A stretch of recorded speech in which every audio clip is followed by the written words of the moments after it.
Hello everyone, welcome to Durrett's Take. Let's get started.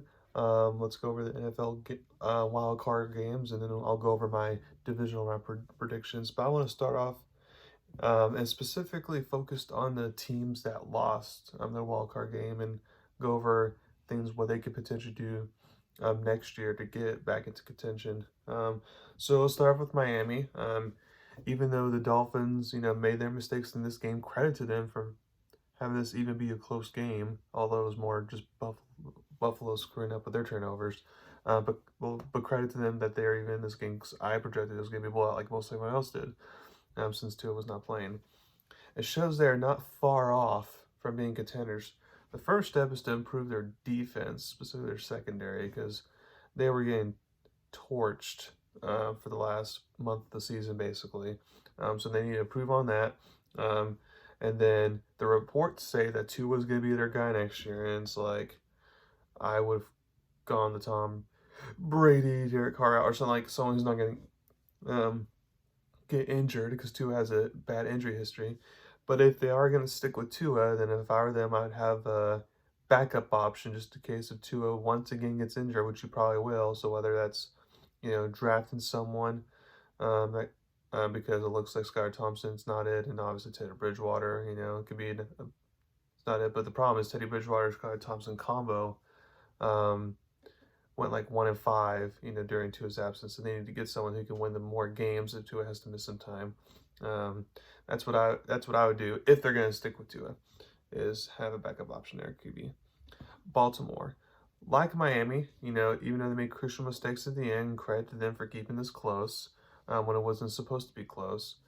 Lamar Jackson has to figure out, and the team also has to figure out, are they going to give him a new contract? Are they going to trade him? Whatever. If I'm the Ravens and you keep Lamar, then obviously I would give him like as much weapons as possible, like DeAndre Hopkins, for example. And then if they decide to trade him, then if you want to go Trey Lance or Justin Fields since the running quarterback's great, or if you want to dip into the draft, you can do that as well. They also need to kind of improve their own line as well. Chargers. We say we saw the highs of the Chargers in the first half, and then we saw the inconsistency in the second half, and the reason why the the Chargers aren't taking that next step under head coach Brandon Staley. And he is keeping his job this year because that's how the Spanish family runs their organization. Is they don't tend to fire coaches quickly, and they are kind of the cheap kinds, and they're not gonna pay hefty for Sean Payton as an example. But they got rid of their offense coordinator and QB coach, so we'll see if the offense can improve next year with whoever the new OC is. If it doesn't improve next year, then I'd say no, Brandon Staley needs to go. Even though you can already tell he needs to go, but like if the offense doesn't improve next year, there's no one else to blame but him. Seattle, credit to Seattle, for having a 1-point lead at halftime before things collapsed. Reports are saying that they are going to resign Geno Smith. They can do that, but I hope they're not thinking he's the future. He can be he could be their bridge quarterback who was this year, like play another year or two as a starter, but like you need to have a plan for after a year or two because he's not going to play for 6 years, be their franchise quarterback and lead them to multiple playoff appearances. That's not him. And you could saw, after having success at the first half of the season, second half, he kind of teeter off. And that's because, again, there's a ceiling there. So if I'm Seattle, you can sign for a year or two and then you draft a quarterback, not with your first round picks, with like third or fourth round picks, you would draft a quarterback and develop them so they could be your future. Also, Seattle obviously has to improve their rush defense, so they have to upgrade their defensive line as well. Minnesota, it was historic to go, win 11 one-possession games in a season. And at some point, even though I picked Minnesota to win because I thought it'd be one-possession game, which it was, I did say at some point their luck in this department will run out, and sure enough, that's what happened on Sunday. Of course, that bad fourth down throw on Kirk Cousins for just 3 yards within the 8 yards, that's obviously bad. And that's some of the reason why they lost the game, but the main reason why they lost the game is because of their overrated, horrible defense. Um, and if Minnesota is going to have any chance next year of being any better, then they need to fire their defense coordinator and get a new one. But not only that, but they just need to upgrade their secondary. Upgrade linebackers. Their defensive line's okay, but like especially the secondary just needs a huge upgrade. Um, and Minnesota's already said they expect Kirk Cousins to be their quarterback next year. It's like, I'm again, I'm fine with that if this is their bridge plan. Like for the Seattle, like Kirk Cousins could be your quarterback next year, but then after that, you need to have your future guy in the building. Next, Tampa Bay. Even though it's the playoffs, Brady, couldn't bail the team out like he's had before, and a bad season offensively was manifested itself in that playoff game, and the defense also let him down this game, which is rare. But he says he doesn't know what he's going to do yet. If I were him, I would retire, but he wouldn't have sacrificed his marriage by just playing one more season versus a couple more seasons. So, since the Bucks have hit their ceiling now, he's probably going to go elsewhere. And if I'm the Bucks and this happens, I would. They already fired Byron Leftwich, so we'll see if the offense can improve under a new OC. And then if it doesn't, then I would fire Todd Bowles. So this is kind of Todd Bowles' prove year coming up here, and we'll see what goes with quarterbacks. They could. I mean, trading for Carr would be nice. I mean, I know they would like to be cheap at the position and go Jimmy G or even draft a replacement because I don't think Blaine Gabbert or Kyle Trask is the answer for them. So now it's time to go over the divisional round playoff predictions. So let's start off in the AFC. You got 4 seed Jacksonville versus 1 seed Kansas City.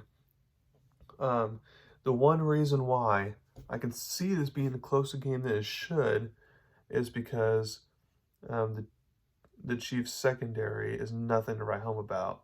And obviously, while Jacksonville doesn't have like a level receiving group, it's pretty good. And I feel like, if they can complete a lot of deep bombs, and then that can make it close. And also, the Jags pass rush is pretty good as well.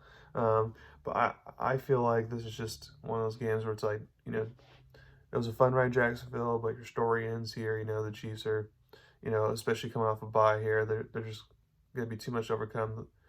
The Chiefs aren't going to be having a lot of field goals like Chargers had to settle for a lot of field goals. That's going to be the difference there. So I have the Chiefs winning 35-17, something like that. Next, you got 3 Cincinnati versus 2 Buffalo. Now, this is the game I just can't put my finger on it because with the Bills, you have Josh Allen and his turnover issues, and it's very hard to win a game when you have 4+ turnovers, as you saw last week. They barely eked it out there. And Cincinnati, especially in the playoffs, is known for forcing turnovers. So if Josh Allen's loosey-goosey with the ball, that can spell disaster. But now on Cincinnati's side, you're most likely, I mean, it's not official, but you're most likely going to have 3 offensive line starters on the offensive line out for the game. As we saw against the Ravens, without 3 offensive starters, it's not good. They can't get anything done because Bro doesn't have enough time to do anything.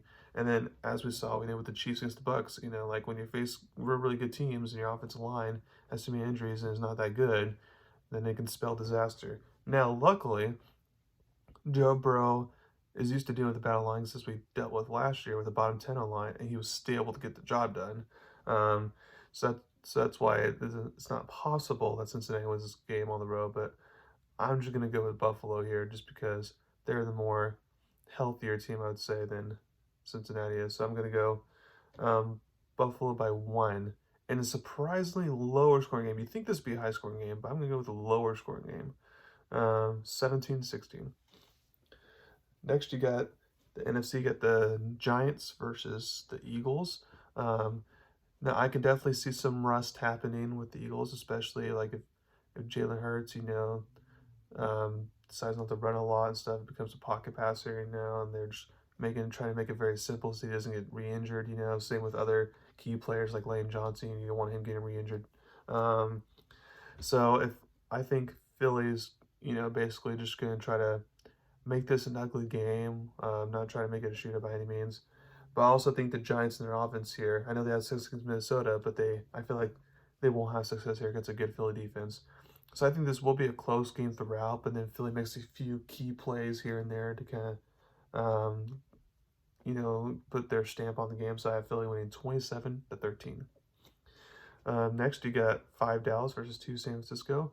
That mostly everyone's saying San Francisco is going to win this game, and they honestly should win this game. The interesting thing, though, this is kind of the same thing that applies with the Tampa Bay game with Dallas. A, can they run the ball so that way that good San Francisco offense can stay on the sidelines? Um, and then B, can they get pressure on Brock Purdy? 'Cause Brady's one thing to get pressure on because he's immobile, but with Brock Purdy and his mobileness, and obviously the 49ers line is better than the Buccaneers line, it's like, okay, can they get enough pressure to cause some confusion by a rookie, So we'll see if they could, because if they could do that, then they have a chance to win. But to me, I have this kind of being a similar game to how last year's game went between these two teams, where San Francisco got the big lead, and then Dallas climbs back to make it interesting, and then the 49ers put their exclamation point on it to win the game. So I have 49ers winning 35-20. Again, I have Kansas City over Jacksonville, Buffalo over Cincinnati, although it's a coin flip. No pun intended there. Philly over the Giants, and San Francisco over Dallas. Thank you very much for listening to my podcast today. Please subscribe to my channel to learn about me. Thank you very much. You have a wonderful day.